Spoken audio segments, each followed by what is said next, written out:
trails of steaming vapor in their wake, United States bombers bound for Berlin to destroy armament industries in and around the Nazi war capital. In their first daylight mission over the heart of Hitler's fortress, American bombers, combined with British air forces, are pounding Germany with raids around the clock.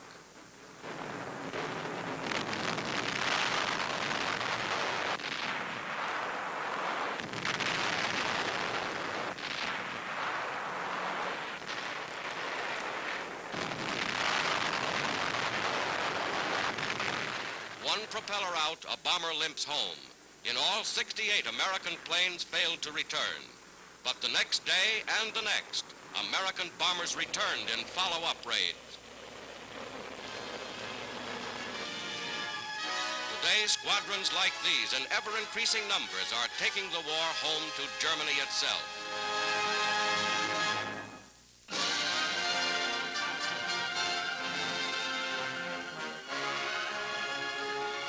Back from her fourth wartime journey of mercy, the Swedish exchange ship Gripsholm arrives in New York Harbor.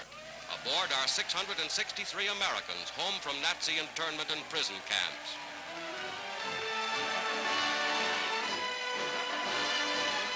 Wounded soldiers, war correspondents, and diplomats are among her passenger list. They bring first-hand news of conditions in Nazi-occupied countries. Douglas MacArthur, nephew of General MacArthur, was attached to the American embassy at Vichy.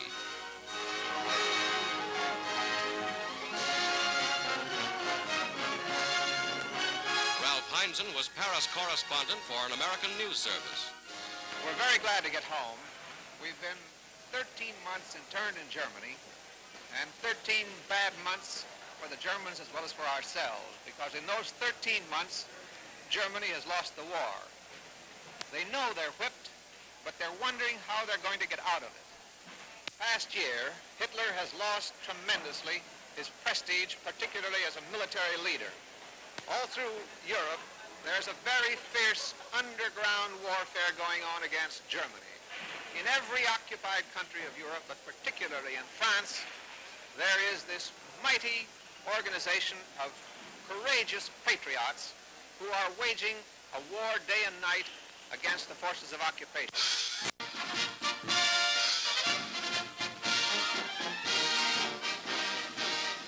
Home on leave after 4 years of battle, units of Australian fighting men get a thundering welcome as they parade through the streets of Sydney.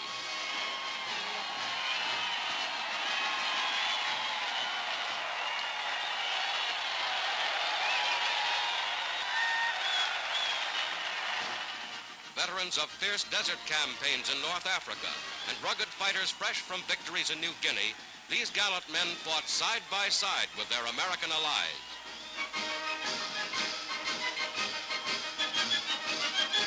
Australia's General Sir Thomas Blamey takes the official salute as the nation pays tribute to its heroic sons.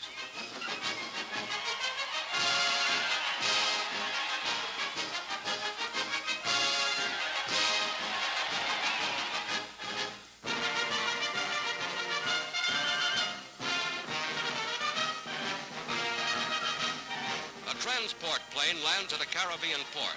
Aboard is Mrs. Franklin D. Roosevelt, wife of the President, making the first stop in her latest tour of American Army outposts. With General Shedd commanding garrisons in the Puerto Rican Theater of Operations, she reviews troops on guard in the Caribbean.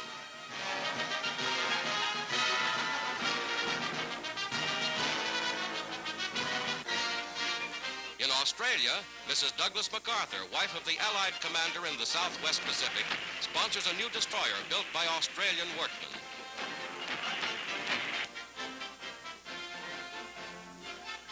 Listen thee, Bataan, and may God bless you.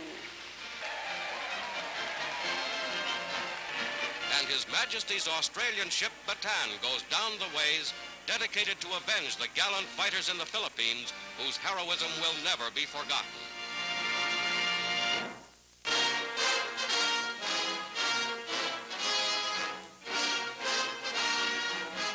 Nazi prisoners of war at a camp in northern United States.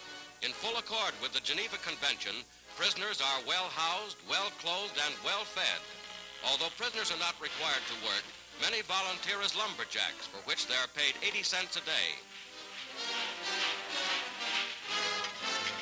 A snow shoveling detail. Prisoners keep their own camp in order. By doing work like this in the shoe shop, captives are able to buy cigarettes and other luxuries. War prisoners receive the same rations as American soldiers, or an equivalent in their own type of food if they prefer. These Signal Corps pictures show a fully equipped recreation room provided for the captives, who even have their own band. America scrupulously observes the principles of humanity in her treatment of war prisoners.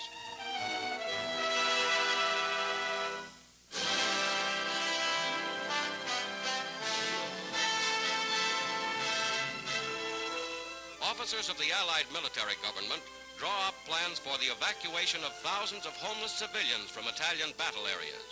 At one large estate, more than 10,000 Italians found refuge from fighting zones.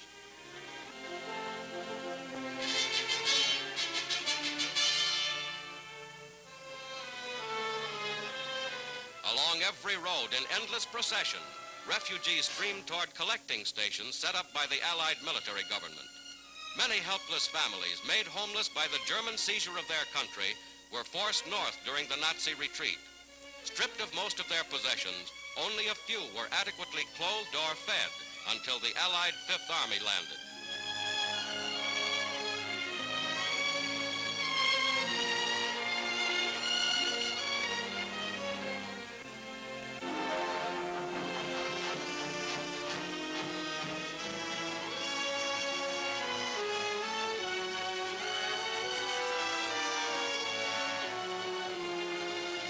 Moving these helpless people from the ruins of their shattered homes is one of the great rescue achievements of the war. The real tragedy is the plight of the very young. The world into which they were born has been a world of suffering and sorrow.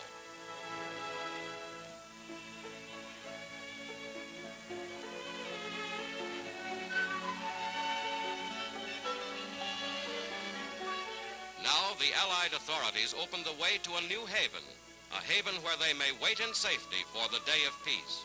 As swiftly as possible, Army trucks take them to ports of embarkation.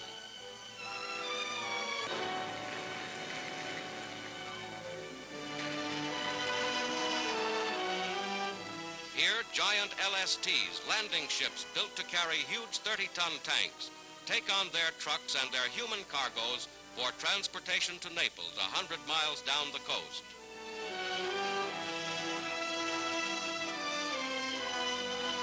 Sanctuary in southern Italy. Here many Italians find new hope and new lives in liberated territory.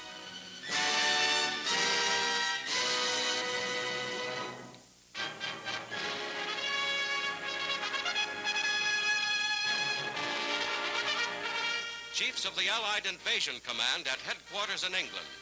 America's General Eisenhower in supreme command as the United Nations concentrate the most powerfully armed force in history. Warehouses bulge with tons of supplies. Agreements reached at Tehran now being put into action.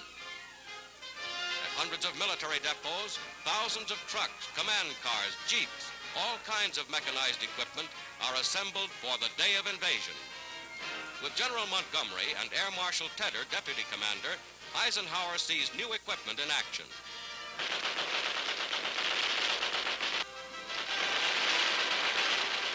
Today, great fleets of troop carriers soar over Britain, releasing their hordes of parachutists. Spectacular rehearsal of things to come.